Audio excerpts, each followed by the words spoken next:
Good afternoon. Hi, how are you doing this lovely Friday? How has your week been? Hi everyone. So how are we doing? Week 6 of the lockdown in the UK. How are you feeling? How's your family? How's your business and how's your team if you have one? It's been a bit of a gloomy week here in East London, so my husband, who likes the cooler weather, is nice and happy. But I'm missing those glorious sunny mornings. I don't know about you. Hi Paula, afternoon, how are you doing? So yeah, been a bit of a gloomy week, bit of an up and down week, I think, for many people. Hi Daniela, hope you're well. Nice, thank you for joining. So I've got no more baby birds to report this week, apart from to say that the ducklings are growing up and getting bigger and bigger. I will keep you posted on the swans and the coots who are nesting all around the dock. So yeah, I'm interested to know, how's your week been? As I say, it's been a bit of an up and down week for many people that I have spoken to. Hi Mohammed, thanks for joining, hope you're well. This week we had our second online community event, I should say, which went really well. Some really interesting discussions. We were talking about procrastination, we were talking about time management, we were talking about decision fatigue, and also how to pick a lane and stay in it. So really good session, and holding another one towards the end of May, so I'll keep you posted on that. Hope you're all doing well. So, okay, this week I wanted to talk about fear. Paula, thanks Paula. Paula says the community event was brilliant. So glad that you enjoyed it. Some really great conversations, right? So, it was a good one for sure. I wanted to talk about fear today, and I'm really interested to hear your experiences. I think it's something that we all fear, or we all experience, I should say. Fear is something that we all fear and we all experience. But I think it's something that we don't often talk about, and so it kind of makes it a very personal experience, even though we know that everybody kind of experiences it. It can be quite a private thing for many people. Hi Hui, nice to see you after so long. Hope you're doing well. So I think we fear all sorts of things, right? We fear being successful, we fear being failure, we fear that we might not be good enough, all kinds of things, and it can be quite overwhelming. So I just wanted to talk about that a little bit today and get your thoughts and also share some of mine. So what I find is, as business owners, I think that self-doubt and criticism can feel really overwhelming. And I just wanted to talk a little bit about that today, as it can be really easy to feel that we're alone, with our own struggles. Okay, so I'm a pretty confident and capable person. I think most of you would say I'm organised and I'm efficient. And as Caroline, a member of this group, said to me earlier on this week, I look like I've generally got my shit together. And I guess I would agree with that. I was a bright child, and I loved school, and once I grew up I got a job and I was good at what I did. I won lots of awards as a salesperson. I was a very successful project manager, and I actually made the transition across to senior contract roles in investment banking with relative ease. So why am I telling you all this? I want to be really honest with you. I'm your coach, I'm your guide, I'm your mentor, and I want to share what I've learned so far with you, to help you build a business that really works for you, an even more successful business than you already have. But I also want to learn from you so that I can help even more people. I was lucky enough to go to a school where they made it really very clear to us that we were all good at different things, and so nobody was made to feel more special than other children. So I used to help my friend Taneet with maths, and she used to help me with art, and that was just the way that I grew up. And I think that's why I'm so passionate about helping you find your passion, your flow, and make it really work for you. I also want to be really honest with you, because I don't want to come across as if I think that I know it all. I don't want you ever to feel like I'm looking down on you or anybody else, or being in any way arrogant, just because I have some knowledge and skills that I think will help others and you, and I want to share it. So the truth is that for years and years and years, I've never really had that voice in my head. You know, that voice that tells you that you're rubbish, that voice that questions what you're doing, that voice that says, who the hell do you think you are?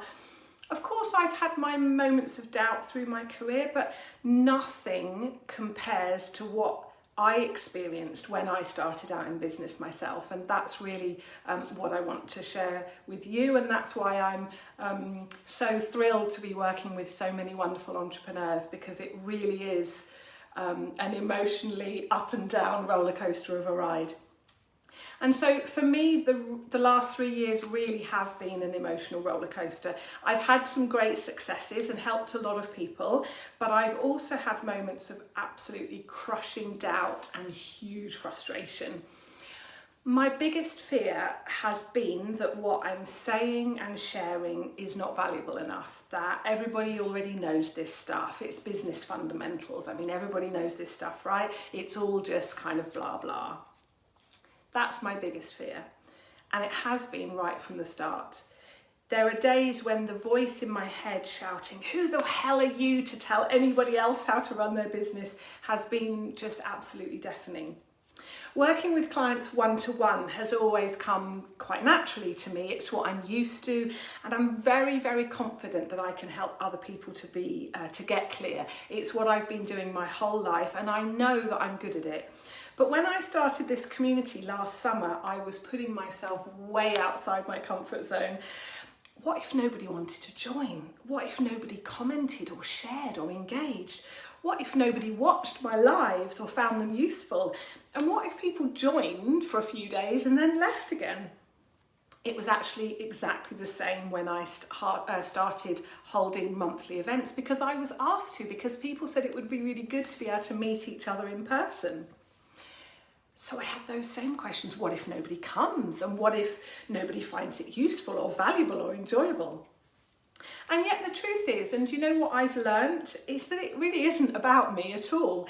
It's about you, and it's about what I can give you and what I can share with you. If even one person finds what I share valuable, then that's worth it for me.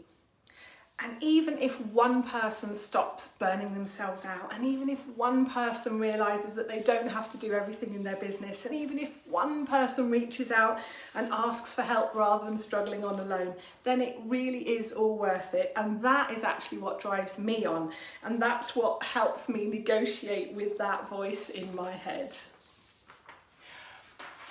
Paula says, I don't know this stuff. I'm an artist. You can help me with the maths and I can help you with your art. You, my friend, my lovely colleague, have got yourself a deal. I am delighted to hear that, and you've got yourself a deal. And so I wanted to share with you, and thank you, Paula, thank you for that. As I say, that is my biggest fear, and it's taken me a year probably to share that with you. But it's really important to me to be valuable, and it's really important for me to share. So the fact that any of you find this useful and helpful is really great for me.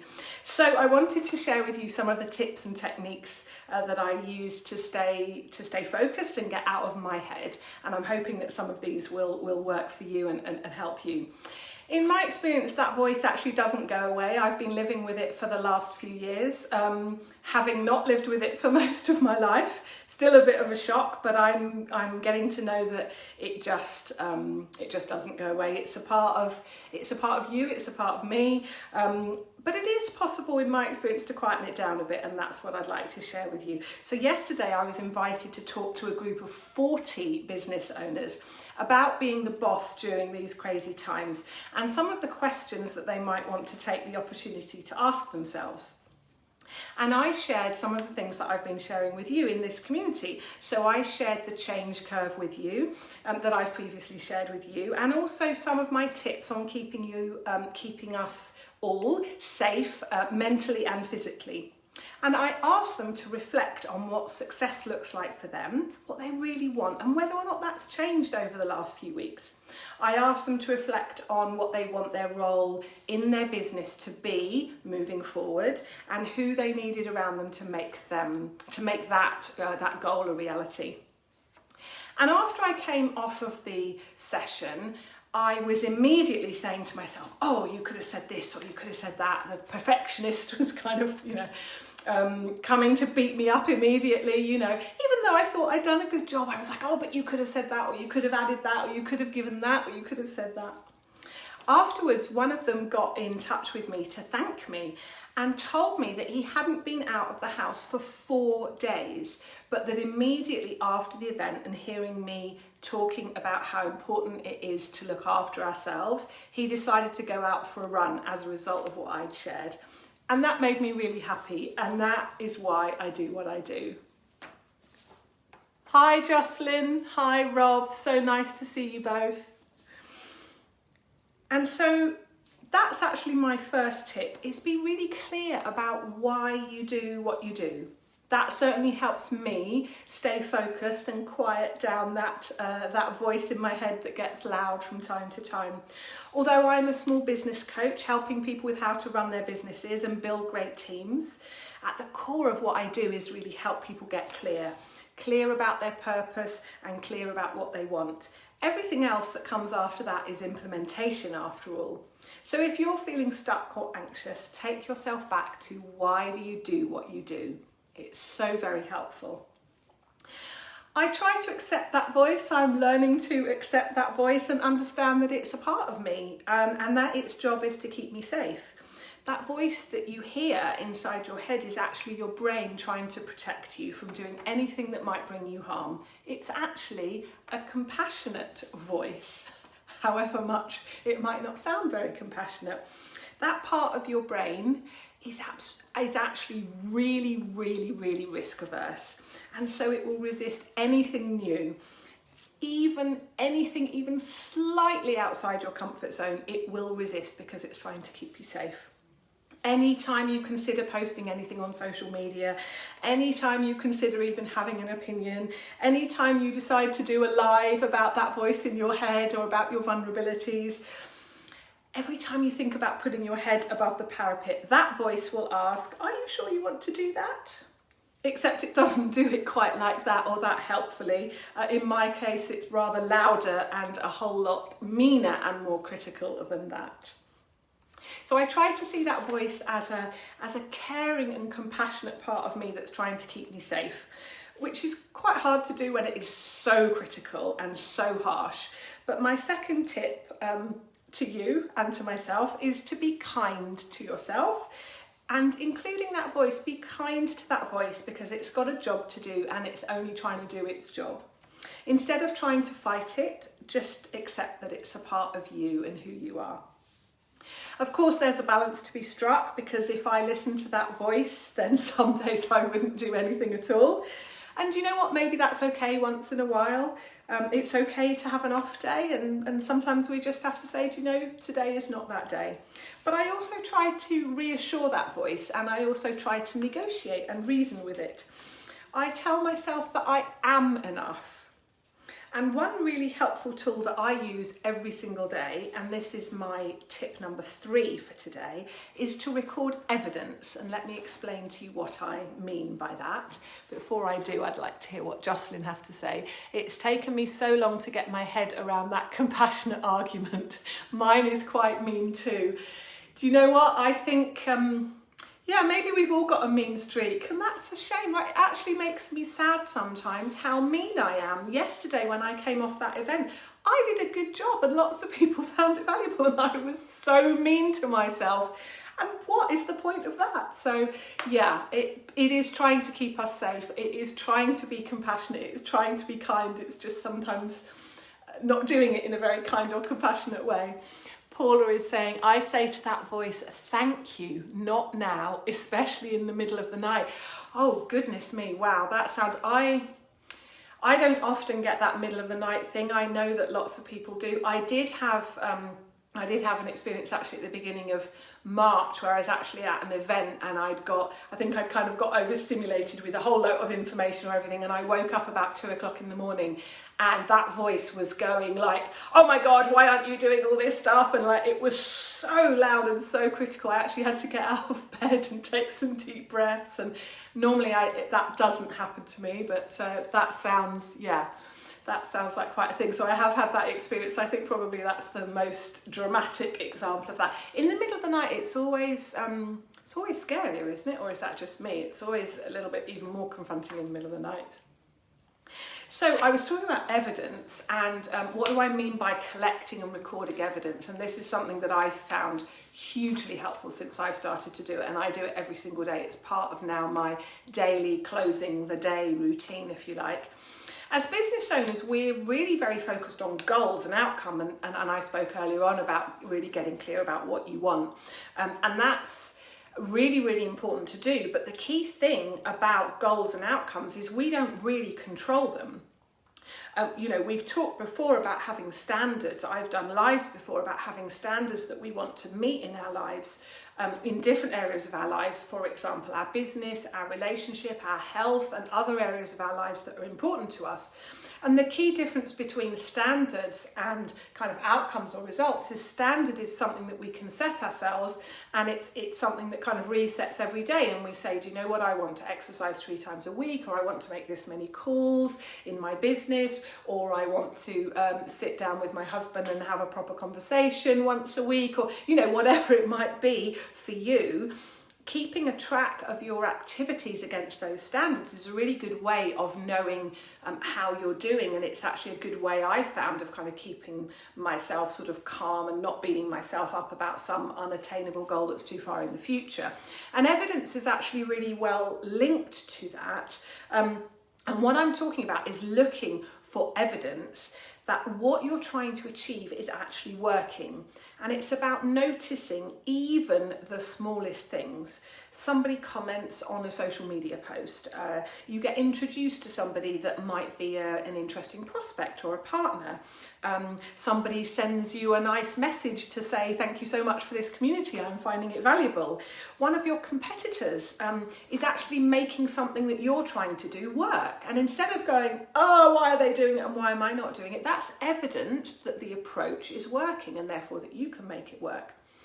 Get into the habit of noticing even those tiniest of indications that what you're doing is working, and then make a note of it every day, just in a notebook, or in my case in a spreadsheet, on your phone, whatever works for you, but make a note of that evidence, those tiny little things.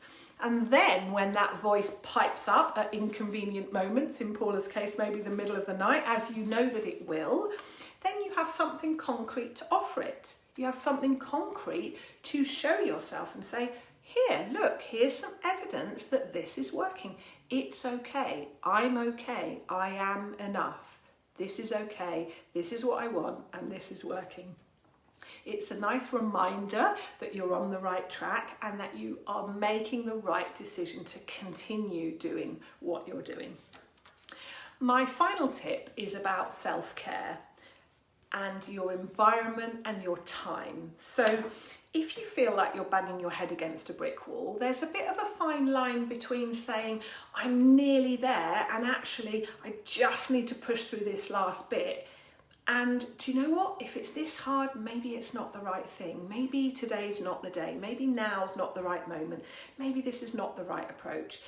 I don't think that when we're in our flow and when we're in our purpose and when we're moving towards our goals, it really should be too hard. There are moments that are hard, but if you're really banging your head against a brick wall, it is probably time to ask yourself, is there a different way? Maybe just change your environment, change what you're doing, maybe take yourself out for a walk, maybe do some exercise, maybe have some food, maybe make yourself a cup of tea. Mix it up a little bit. Do something that's going to switch your brain off and just kind of mix things up a bit, as I say. If that voice in your head is really, really, really loud, do something that will comfort you and make you feel better. Try and be kind to that voice, even if you don't feel it's being kind to you. It is coming from a place of compassion and caring. So try to be that back to that part of you that voice is. There is a balance to be struck, I guess, between kind of trying to push through and going round obstacles. That's what I'm trying to say. I don't always get it right, for sure, but what I've found is that being kind to myself actually works better than anything else. It's not something that I find very easy, but it is something that I have learnt over the last few years that really does help me stay focused on my goal, which is serving all you wonderful business owners and helping you be even more successful in your own businesses. And I guess the message is that voice is harsh enough. There's no need for us generally to be more harsh with ourselves. That voice, that bit of us does a perfectly good job. So I try and help the rest of me be kind, and I try to be kind to myself as much as I can. So Jocelyn is saying, great advice to have the evidence. Yeah, I mean, as I say, it's been a bit of a game changer for me in the last while since I've been doing that. The other interesting thing about the evidence, just coming back to that for a second, is that the more you train yourself to notice, the more those things will show up. So this event that I did yesterday, there's a guy that I was in contact with last year, and he just got too busy and stopped answering any of my messages, and I sent him a copy of my book and he didn't answer or anything, and he didn't come to the event yesterday, but do you know what? He looked me up on LinkedIn this morning, so I'm going to send him a message going, hi. So there's a little tiny piece of evidence. Something has happened that has triggered him to look me up on LinkedIn and say hello. So tiny little things that give you evidence that what you're doing is working, but also actually just make you feel better. And the more you notice, the more things will show up. And that is that whole cycle, if you like, of gratitude and of just being in that moment is what we're talking about here. So it's just another kind of twist, if you like, on that kind of whole manifesting and self-fulfilling prophecy and kind of willing things into existence. If you're focusing on that evidence that it's working, it will keep working, is what I'm trying to say. So, Mohammed, what are you saying? What about when I question the evidence itself? Yes, I do that also. I see the success and then question that I'm deceiving myself. Yeah, I mean, I think that's a really, really good point, and that's why it's important to find kind of external evidence. This is not evidence that you're kind of making up, it is actual evidence. So if somebody comments on something that you put out on LinkedIn, Mohammed, that you are not making that up, they are actually commenting. If somebody looks you up on LinkedIn because of something you've done, if somebody gets in contact with you, if somebody refers somebody to you, if somebody sends you a message saying, thank you, I found that very helpful, that is evidence. I don't think we can argue with that. Now, you can argue about how relevant that evidence is or what that actually means, but that's not what I'm talking about. Don't edit, capture that evidence. Look for those indications and write them down, and then go to yourself, see, I found 5 pieces of evidence. And yes, your brain might go, yeah, but that's not very impressive, and yeah, so what? But it builds up over a period of time, and you go, look, every day there's been at least one thing that I've been able to point to. Here you go. Here's a trail of breadcrumbs, if you like.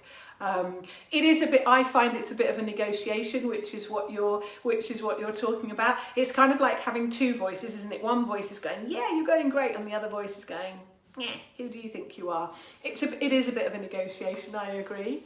Jocelyn, what are you saying? I start noticing the good things when I started to do abundance meditation. That's the word I was trying to look for, abundance, absolutely. That's what we're talking about. Meditation is a fantastic thing. When I started doing meditation, almost a couple of years ago now, I immediately told myself I wasn't doing it very well. I'm not very good at meditating because my mind kept wandering.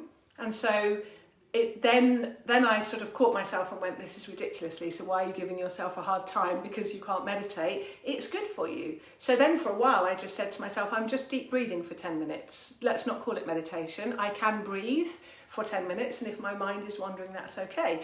And again, like many things you sort of practice, and now when I meditate, I always, pretty much always, every day, because I meditate every morning, get some kind of realization or something that comes into my head in a really kind of clear way. So meditation is an amazing way to help yourself get clear.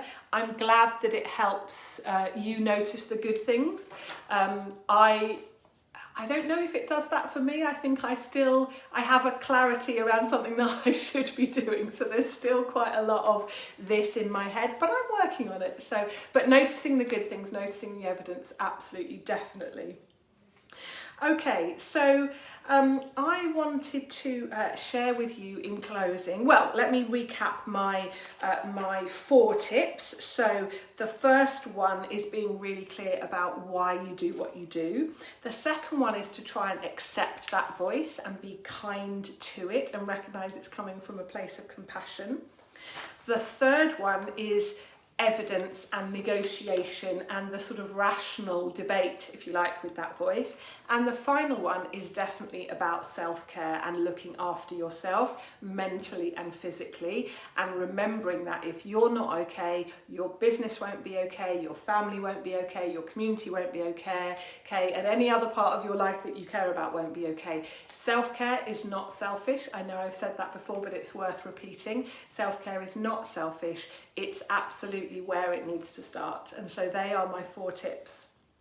And I wanted to close up today with by sharing with you 2 of my favourite quotes.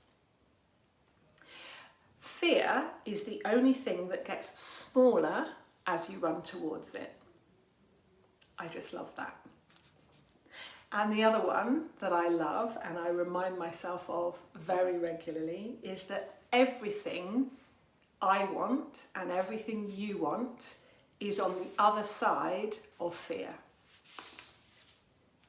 Let me know your thoughts and your questions on this or any other topic as you have been today. So thank you for joining, and thank you for joining in the conversation and letting me know what you think about this. I hope that you found it useful and valuable and thought-provoking.